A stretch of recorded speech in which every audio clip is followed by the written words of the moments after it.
exit and entry times are off. Okay. You may want to put the speakerphone on. Okay, which is your speaker over here? Over here. Down at the bottom. I'm not familiar with this phone. Yes, it's the one that looks like a speaker. Okay. Hello? Hello? There we go. We're good. Okay, and I'm going to hit mute.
Welcome to the Council of Senior Centers and Services and the New York City Family Caregiver Coalition web series, and thank you for taking the time to join us today. I'm Siobhan Naboa, Caregiver Director at the Sunnyside Community Services Agency and moderator for today. Today's topic is having the difficult conversation, putting together a will. I want to welcome Robert Friedman, Esquire and Elder Law Attorney with Schiff Hardin, and Nikki Stewart, Director of Senior Services at FEGS Health and Human Services. Family caregivers face many joys and challenges, and each situation is unique. However, they all face collective shared experiences. Among those are confronting fears and asking questions to understand and start talking about end-of-life matters. While it's not easy to talk about how you want your end of life to be, it's one of the most important conversations you'll have with your loved ones, and important to plan ahead when possible. Nikki, as the Director of Senior Services and someone who's worked with caregivers and older adults who have had to face end-of-life planning, where do you recommend they start in this process?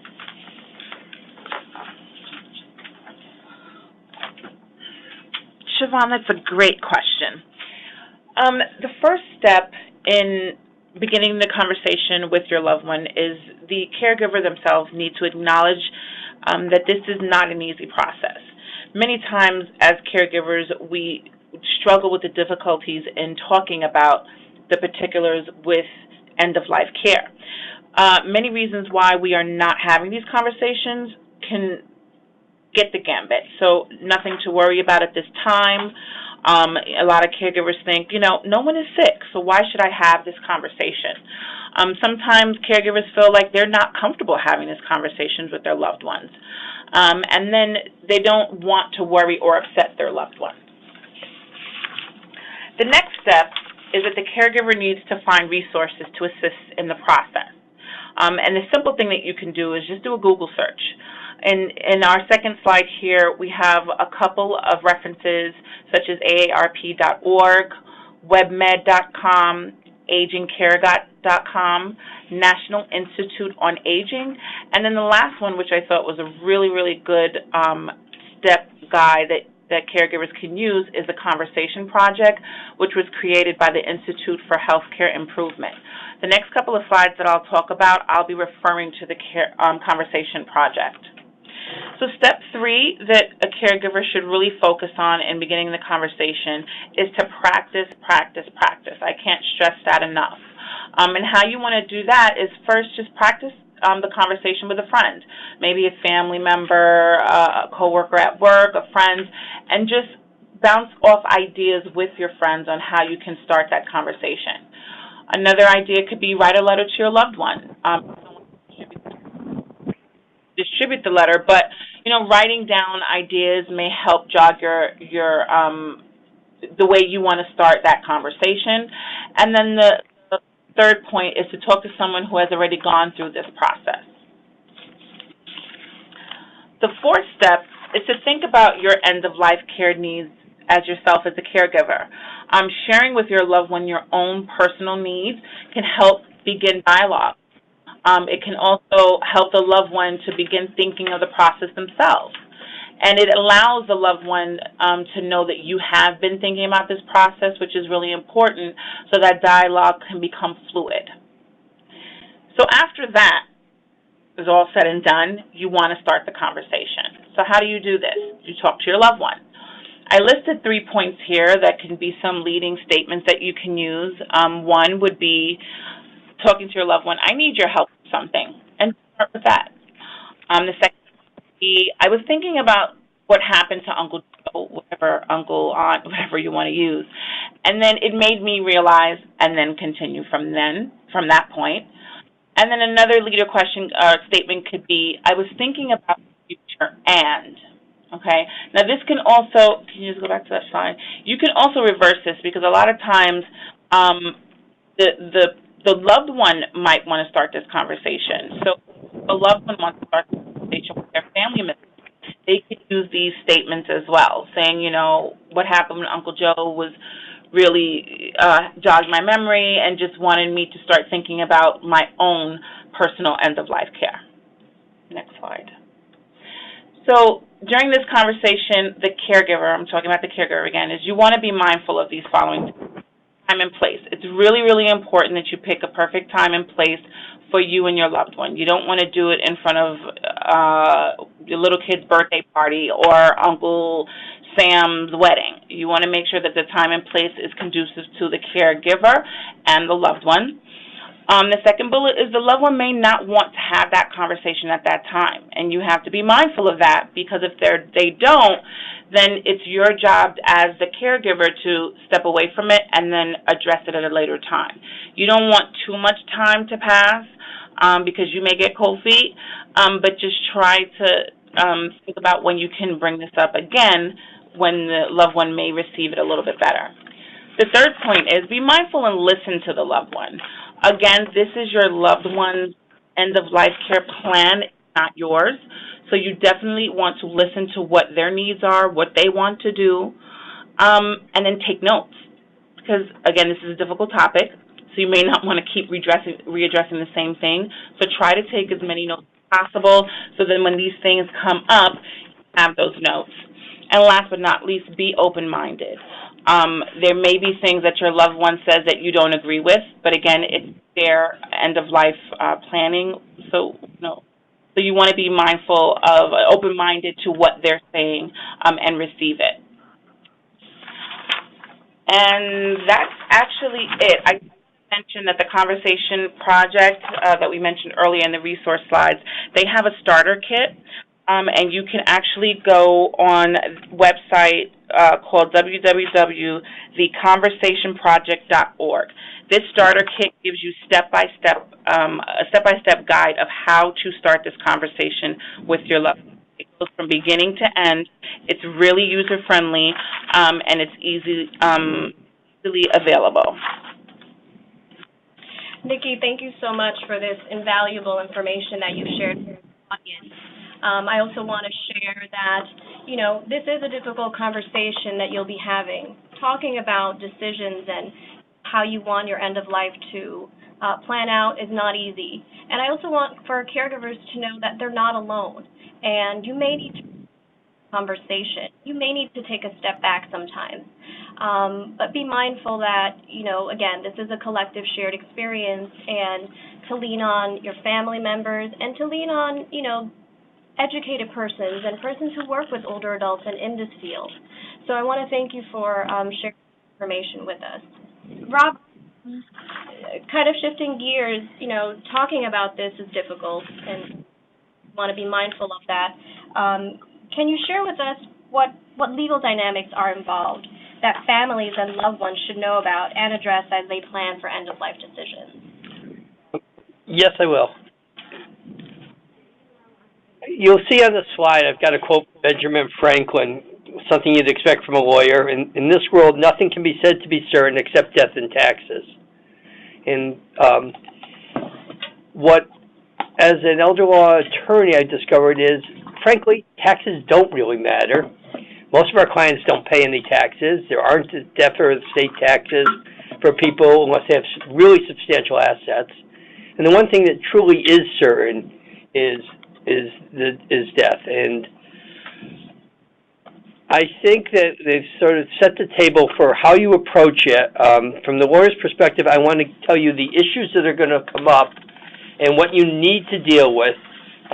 Recognizing it's, we've all dealt with it in our family, so recognizing that it's not an easy thing. The last program, for those of you who attended, you'll remember I talked about HIPAA releases. That's the Health Insurance Portability and Accountability Act. It's a medical privacy release, and how important it is for have everybody have those forms. And that's because that when you're dealing with a situation, you want to get, if you can as a caregiver, and if you're a professional, what you want to try to do is get the caregiver involved in the actual medical care. And the HIPAA release will give them access so that you don't have for a caregiver, you don't have a situation where you come back and say, what did the doctor say? And the person can't tell you. You want to make sure that that you can communicate directly with the caregiver. That you need a HIPAA release. The healthcare proxy also allows the person to communicate with the caregiver, but the healthcare proxy is only for cases where the person, the actual patient, has been determined to lack the capacity to make any decisions. So that comes in at a later stage. So you need both HIPAA release and the healthcare proxy. And the third legal document is the living will. The living will states the person's wishes for end-of-life decisions, and there are a lot of forms online. I'm not focusing on sort of the end of life. I'm going to really, because of the way this program was set up, covered a lot of that in the last time. This time I'm going to cover really issues that are going to come up when the person dies that need to be dealt with. So it is very important, you want to try to get your clients, or if you're a caregiver, you want to try to get the person you're taking care of to make final arrangements. It's a difficult conversation, but it makes life so much easier for the family if some type of pre-need arrangement is made. Doesn't have to be prepaid for, but getting the person to arrange it. If not to arrange it, to at least let them know what they want, what their wishes are. And keep in mind with this is that under legally, generally final arrangements are made, by that I mean burial, funeral, burial, any other things to deal with it. Those are made by the closest relative. And if there isn't a close relative, a spouse or a child, probably you need to make some arrangements. And there is a New York State form called the Disposition of Remains form, which allows you to authorize somebody. If that doesn't happen, then who has to make those decisions can be tied up. We have had bodies frozen because nobody had legal authority. And one thing to keep in mind if you start discussing it is, the form has selection of your wishes. Cremation in New York is very heavily regulated because it cannot be undone. And only certain relatives or people designated can make a decision for cremation. So if cremation is the person's wishes, it's really important that get down in some type of legal document. The importance of planning. As I said, essentially every client you have, every loved one, death is the one thing that's a certainty, and all clients must do planning. People say, well, I don't need to make any arrangements, I don't have any assets. Well, a lot of your clients, even the ones with modest means, have assets. They may have tangible personal property, furniture, clothes, jewelry, art, things that are important to them, and they want to make sure it goes to the proper person. And many times, if that's the only thing you're dealing with, people can do informal writings. They don't need a lawyer. But people should be making those. It often gives them a comfort to know. We've had all our clients, or at least I've had clients who are going around putting stickers on things saying, when I die, you come into the apartment, turn the vase over, and you see who I wanted to get it. I'm not sure I'm going to advocate for that, but really it is important to go through the tangible personal property. In terms of the value, condos, co-ops, even Mitchell-Lama, other subsidized co-ops have value. They are legal entities. They have to be dealt with. People often say, well, my co-op's not worth anything. It is a nightmare after a person dies if they died with Mitchell-Lama co-op, because you do have to go through proceedings to get it cleaned, repainted, sold, deal with past maintenance. And really, you do need to make arrangements, not to value the co-op, any housing like that. And financial assets, depending on what there is, the arrangements may be different, and they may be simple or they may be complicated, but almost everybody has those bank accounts, maybe a CD, occasionally the e-bonds, treasuries, and a lot of your clients these days are going to have mutual funds or stocks, retirement accounts, and things like that. They have to be dealt with. So it's important that everyone does the planning. Okay, so in terms of the planning, the next one. The title started off with, doing the will. Well, the will is an important legal document. We're going to come back and say that for a lot of people, it may not be the most important legal document, but it is a certain one that should be addressed. Why a will? Because you have to appoint somebody to be in charge of your estate, to pay your bills, to decide who gets what, to deal with that. And that can be done generally it has to be done in the will. And the will distributes your estate according to your wishes. Flip the slide. People don't seem to, doing a will is not that complicated. Not even always that expensive, and there are places that do discount wills. But what you have to keep in mind is when people say, I've got a will, all wills have to be probated. The term probate means proved. Every will has to go through a court proceeding before it has any validity. And that court proceeding requires the closest relatives, parents, children, nephews, nieces, whoever the closest relatives are, they have to be notified and served with court papers. Everyone mentioned in the will has to get a notice of probate. And if a person is incapacitated, there's a minor child, a person who's disabled, a spouse who's incompetent, then the court has to appoint guardian ad litem to represent their interests. Probate proceedings cost money and can take months. Even a routine one will start running you thousands of dollars and will take many weeks, and these days probably even months. A complicated one complicated by a disabled relative or something, is going to take a lot more and cost a lot more money. So you've got to keep in the back, when you're talking about this, it is helpful to keep in the back of your mind, avoiding probate. The next slide shows if you don't have a will and you die without a will and you have assets in your name. I'll talk about joint assets in a minute. I'll talk about those retirement accounts and annuities and name of beneficiary in a minute.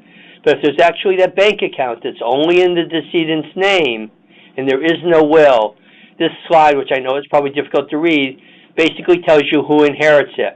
And the thing to take away from this that people don't always realize is people often think, well, if I die, everything goes to my spouse.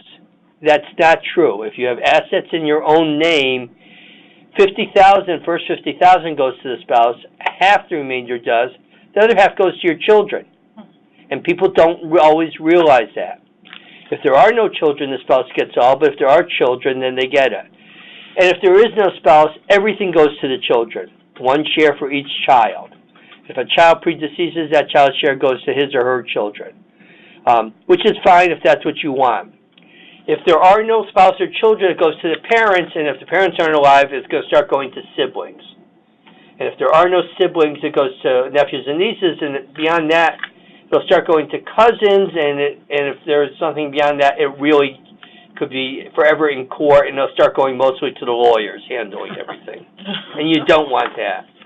So you don't want a court proceeding without a will because it's not going to be under your control.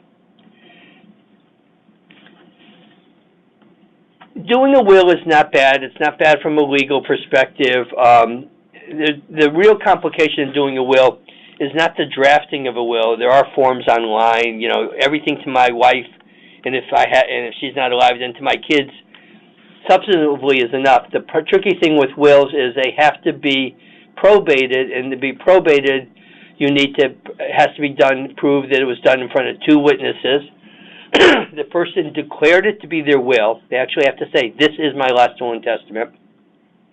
Declared that it reflected their wishes. This is what I want. And request that the witness witness it. If that doesn't occur, the will is not valid. And that can be really a problem. And the court proceeding to prove the validity can be a problem. So you'll hear your clients, if you're out there, and those of you who are caregivers, you'll think, well, how do I avoid the court proceedings? And there are some ways to avoid in court proceedings. They work. You have to be a little bit careful. And they've actually become more liberal. In fact, these days, more people don't have any assets passed by will or court proceeding. And some of them are very simple. The first one you see there, bank account. In New York, we call it a Totten trust. It's held in trust for. The generic term transfer on death applies to bank accounts and all types of accounts. Typically, in a bank account, it will be ITF. In a brokerage account or a stock, it will be TOD. But they're all transfer on death accounts. And if you go to the bank and say, when I die, I want this to go to my daughter, they will work with you to fill out the form. And that works provided that the daughter, a person named, survives you. It's called a poor man's revocable trust. It's a simple thing to do. It makes sense in a lot of cases. IRAs, 401ks, 403bs, retirement accounts, all of those things, almost all designate a beneficiary. You have to make sure that the person's designated a beneficiary. We recently had a case where they said, oh, Mom, don't worry, Mom designated the two children as beneficiaries. Well, guess what? Turns out Mom didn't. And we spent court and probably $10,000 on legal fees, which could have been avoided had Mom actually signed and filed the designation of beneficiary form. So when we start getting to doing planning, we make sure we confirm. You say you've designated beneficiary, contact the investment company, ask to see a copy of the designated beneficiary, make sure it's correct. Annuities.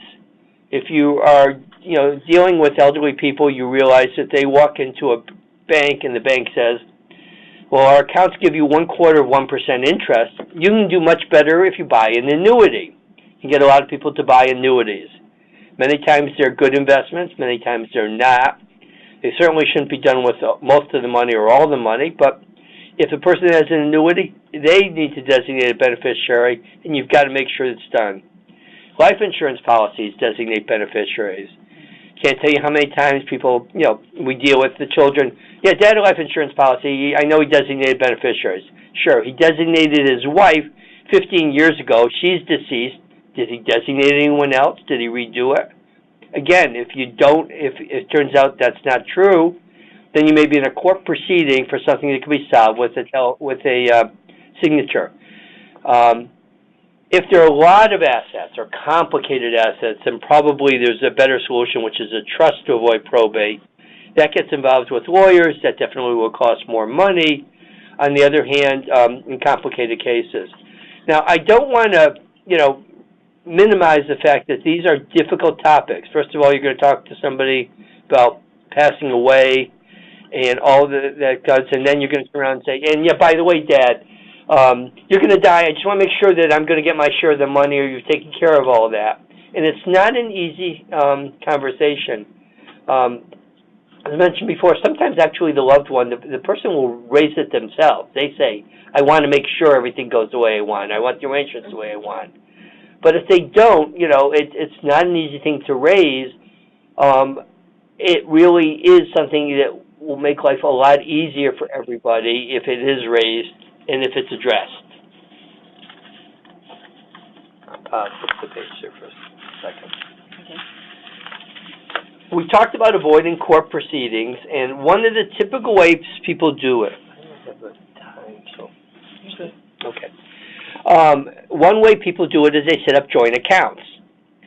Joint accounts are usually called joint tenants with right of survivorship, and they might buy that vacation home joint with somebody, or they might set up the bank account with the daughter or something like that. Typically, joint accounts are very appropriate for spouses if they want everything to go to each other. They're the best way of doing it, avoids court proceedings. You get the lawyers out of it. People used to say, well, you can't have things joint for tax reasons. Well, that's going to be true for all of your clients who have more than $10 million. Those are your clients who have under $10 million. Generally, there isn't a tax reason not to have it joint. They may not want everything to go to the spouse. That's a reason, but there aren't tax issues. So that's appropriate. People often set up, though, joint with a child. And if it's an only child, I happen to be an only child. If it's an only child, it works. It goes to that child when the person dies. Plus, the child has access during lifetime. They can deal with issues. They can pay bills. But if there's more than one child, what you have to keep in mind is the joint account passes to the co-owner, and it trumps the will. So one of the fun things that we lawyers do is litigate the case where Mom had a will which says everything to my 3 kids, Jane, Jack, and Jonathan, and everything is $200,000. Almost all of which is in a bank account in New York. And then, because she needs a little help, she says, Jane, I need help with my finances and paying my bills. I'm going to make you joint on my account in New York. So she makes Jane joint on the account in New York. Mom dies. There's $80,000 in the account. And it's joint with Jane. And Jane walks to the bank and collects $80,000. And the kids, Jonathan and James say, that was supposed to be split 3 ways. Read the will. And Jane says, no. When Mom asked me to help her with everything and made a joint, she wanted me to help her, but she also wanted me to get whatever was left. She was rewarding me for being the primary caretaker here.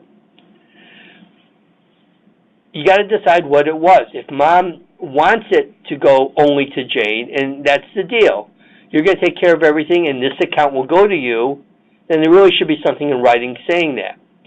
If Mom believes that, don't worry, Jane will divide it among everybody, well, that sometimes works. It doesn't always work. But that's got to be clear. We've also had cases, and you should all be aware of it, is that, we've certainly seen an uptick in elder abuse, and one of the elder abuse issues that comes up are home attendants taking mom to the bank. Home attendants don't steal money with powers of attorney. They bring mom in and they say, take a withdrawal or give me your ATM card. But another thing they do is they make the account joint with me. Well, we had a large case where Will provided money to go to the Alzheimer's Association. Home attendant went in the bank and made the account joint. Now, in the will, the client had actually left money to the home attendant. It wasn't a new one. It was a good relationship. But what wasn't clear whether or not that joint account for $250,000 was meant to go to the home attendant or to the Alzheimer's Association, and there was no record. And when you go in the bank and say, well, I want my son or my daughter or my home attendant to be able to come in and handle things, banks will routinely set it up as joint tenants with right of survivorship. If you don't want that, you've got to do a power of attorney or you've got to do something else. And this is a lot of the contested cases we bring, and the matters are with joint tenancy. Somebody's got to look and understand. It may be that, and people also set up with joint tenancy 3 accounts, one joint with each of the 3 children. Think it's going to work out. Then they need to pay a bill, and they pay it from one account. Suddenly, it's unbalanced. So joint accounts work. They're a good shortcut. They avoid probate. You got to be really careful. Okay, so you need somebody to do the planning. You need somebody to perhaps prepare the will, go over the designation of beneficiaries, go through the joint accounts. And needless to say, they should also be doing powers of attorney and other advanced directives. You don't need a lawyer to do a designation of beneficiary. You don't need a lawyer to do a joint account. You do probably need a lawyer to do a will. The ones that you do online or forms often will save you money when you do it, and the court bills are enormous getting them accepted. What you probably need is a lawyer to kind of look over everything and say, okay, here's the way you've got it set up. I want you to realize that you say everything you will says everything equal to the 3 kids, yet the only account you have has got $25,000 and it's joint with your daughter. And somebody's got to say that, and it may not be the daughter who will do it. So you almost need a lawyer to quarterback it, or to say or to get the person to say, well, give me the designation of beneficiary forms. Planning.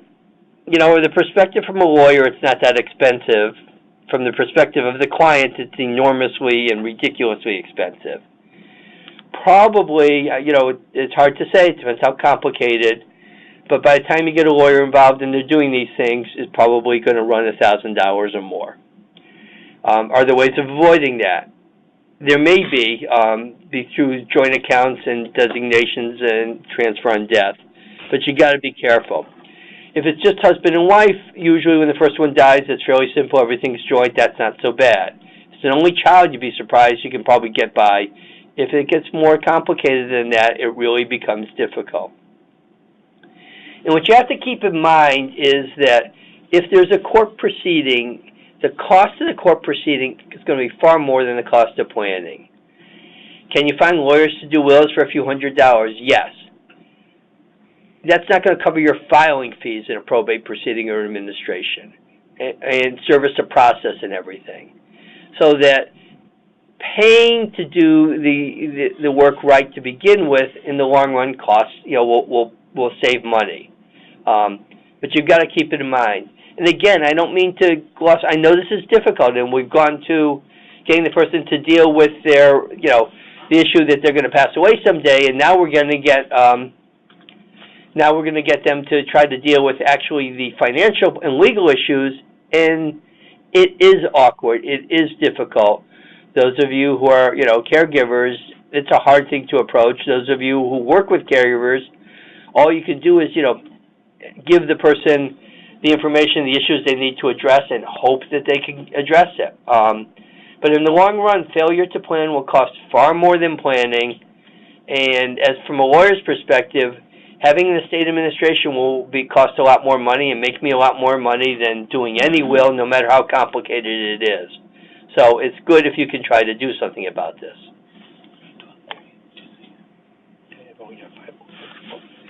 Okay, now, when you're trying to deal with it, many times, you're going to get the response, at least from, if you're the actual caregiver, hopefully you don't get who cares, because that means that the person you're taking care of doesn't really care the issues you're going to have to deal with after death. From the lawyer's perspective, I often get clients who say, when I'm gone, I don't care who gets the money, the kids can fight over it, or they'll work it out, don't worry, my kids are good, and things like that. And the bottom line is the client will never know if they didn't do the planning right. The cost of not doing the planning right doesn't fall on the client. It falls on primarily the caregiver and the caregiver's families and all of those people. So it's obviously some clients won't want to care, some clients won't want to deal with it. It's a difficult thing, and to me, as a lawyer, I find it's not as difficult because by the time they call me, they've decided they're going to deal with it. But on the other hand, I've been out there at senior centers and talking to people long enough, realizing that getting them to deal with it enough to call me is really, really hard. For the last minute or two, I do want to go back and talk about some of the things we talked about in the beginning, the need for the power of attorney, the healthcare proxy, the HIPAA release. We talk about that in terms of the need for when a person becomes frail or old or incompetent. It really needs to be done. Those documents need to be done so the planning can be done for when the person dies. And it's so important that all of that gets done. That was last month's program, but it's just absolutely crucial. And the living will, the site that was given in terms of starting the conversation is great. There are a lot of other sites concerned for dying and other, about living wills and some of the legal issues there. And it is, you should. It's worth Googling and looking at them.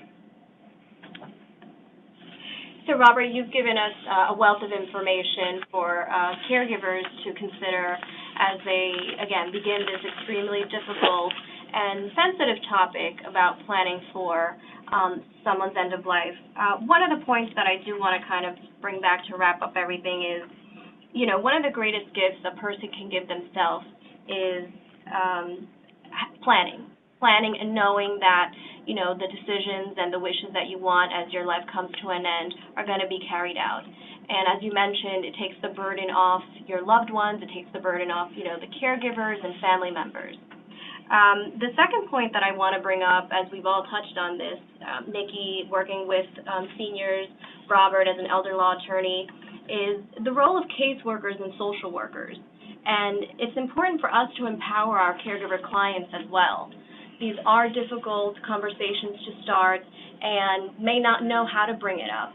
And so I think it's important for those of us working with our clients to, chime in and say, your loved one is going through a very difficult time right now. He or she is very ill. Have you talked about what's going to happen in the future? Plant that seed and have them consider that, it's important to start talking about this. As you mentioned, there are places and sites to Google. We do have a question coming in from Lana Wilson, who wants a little more clarification on who would need a lawyer and who wouldn't with regards to some of the forms that you addressed. So I don't know if you can touch. You need a lawyer for a will. You don't need a lawyer for a joint bank account or a designation of beneficiary. You do need either a lawyer or somebody to look over. What lawyers do is a flow chart. Here are all the assets, and if you die tomorrow, here's who's going to inherit it. I'm not saying that's what you say to the client, but we look at it and make sure that it does follow wishes. So if people can deal with joint accounts, so it means married couples oftentimes don't necessarily need to do a lot of legal work while they're still married, may need to do more legal work when one passes away. People with only children may be able to get around some of the lawyer need by doing a joint account. People with several children and things like that, and they want to take care of them, probably do need to see a lawyer. And I know it's expensive, and I wish there were more, valves. There are some organizations that provide some low-cost legal services, but as legal services is so busy dealing with housing issues and benefit issues and person whose home care stopped, that when you come in and say, but I've only got $20,000, I need to do a free will, they'll say, you got to pay for it. Okay. So it's really hard. And we do have a couple of questions that have come in. We also have a question asking, is a lawyer needed for power of attorney and advanced direct? Yeah, that was last month, but the answer to that is the healthcare proxy form is information on the New York State Department of Health website. The form is on the New York State Department of Health website, and it was actually designed to be lawyer-proof. You don't need a lawyer for a healthcare proxy. A HIPAA release, there's a lot of information online, standard forms online, and you don't need a lawyer for a HIPAA release. Living wills, there's a lot of information on forms online to match it up with your wishes and your religious beliefs. You don't need a lawyer. Unfortunately, the power of attorney form is very complicated, and these days you do need a lawyer. The form says right on it, warning, this is a powerful thing, you should consult a lawyer. And the form has gone from being 2 pages to being about 20 pages. It takes us, oftentimes it's more complicated for me to draft the power of attorney than the will. And unfortunately in New York you need a lawyer for a power of attorney. In an attempt to prevent abuse, they made it much more difficult to give a power of attorney for fear it's going to be abused. It makes it much more difficult to just give the power of attorney to the kid you trust. So you do need a lawyer for that. So we also have another question touching on the designation of beneficiaries. Specifically, if no one is designated, does distribution default to the next of kin? If no one is designated, would this end up in the courts for a long time? It depends. If it's life insurance, it goes to the estate, so somebody has to go to the court to collect it. If it's an IRA, generally, it'll have to go into court to figure out who collects it. If it's a 401k or 403b or those plans you have through work, oftentimes there's a provision in the plan for a default, which most times goes to a spouse. If the spouse may go to the children, it's not consistent, but many times it will have somebody who's going to get it by default. In a lot of cases, though, it may go to have to go to court. Most cases probably going to have to go to court. And we have someone asking a question with regards to advanced planning and something that a lot of our caregivers may be experiencing. When you have a loved one that has a cognitive deficit, when you have a loved one that has been diagnosed with dementia or Alzheimer's, how does that affect advanced planning? And can you talk a little bit and shed some light on capacity and a person's ability to make decisions? The capacity determination is really the capacity to do a particular task. So in terms of a HIPAA release or a healthcare proxy, does the person understand that they are authorizing their daughter, say, to get access to their medical records and to make a medical decision if they can't make it themselves? If they understand that, they have the capacity. I don't care whether they're confused about what year it is or who the president is. If they say, oh yeah, if something happens, I want my daughter to take care of me, then they do. If they say, I don't have a daughter, this woman here beside you is my mother, and you know it's actually the daughter, then they don't. So it's by item. The capacity to do those documents are fairly low, probably the lowest in the law. Capacity to do a power of attorney is a little more mixed. Again, they can, you have to have the capacity to say, I'm authorizing my son to handle legal and financial matters, probably some degree. But if you start dealing with, he can also apply for benefits or transfer assets or do things like that, they have to understand more. So you've got to figure out what you're asking them to do. But certainly the healthcare proxy and the HIPAA release can be done by people who have dementia. Even if they have a diagnosis of dementia, doesn't mean that they can't do some of these documents, including the will. It really is, dementia is a continuum. It could be, it depends how bad it is and what they remember or don't know.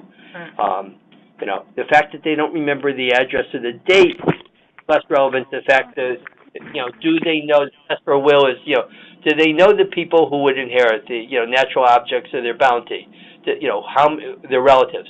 If I ask them and they say, yeah, I have 10 kids and they have 2, then no.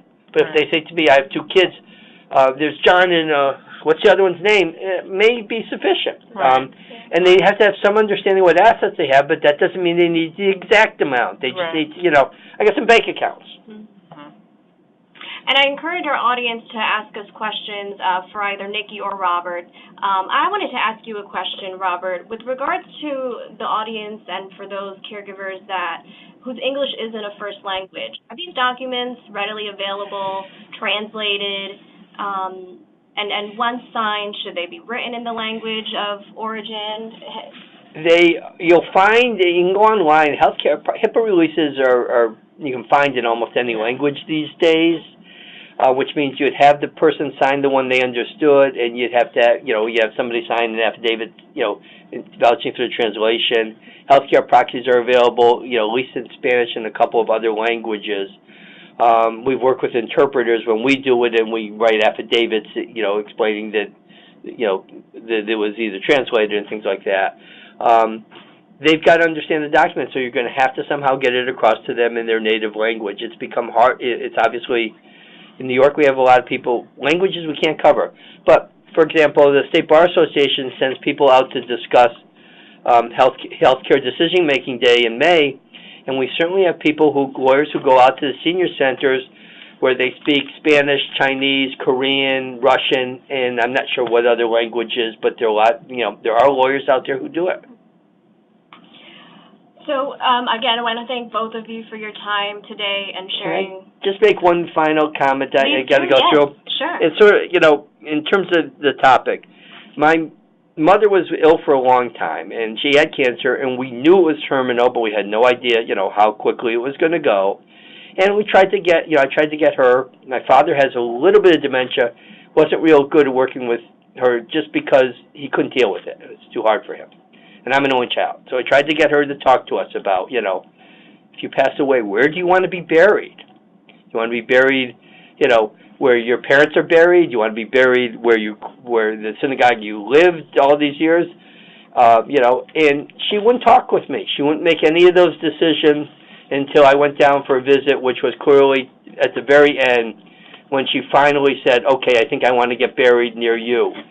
What it meant is I had no time to make plannings, and when she passed away, I'm down there trying to arrange for a body to come back from Florida, and my wife is going around visiting cemeteries in Westchester to figure out where she's going to be, because we've got to get her buried in a day, and how to make these.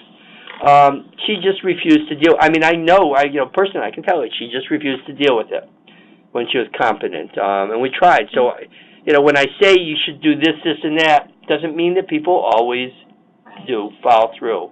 But, only when she did it, were we able to deal with this, and it would have been a lot worse had she not told me anything. But if she dealt with it earlier, it would have been a lot easier for all of us.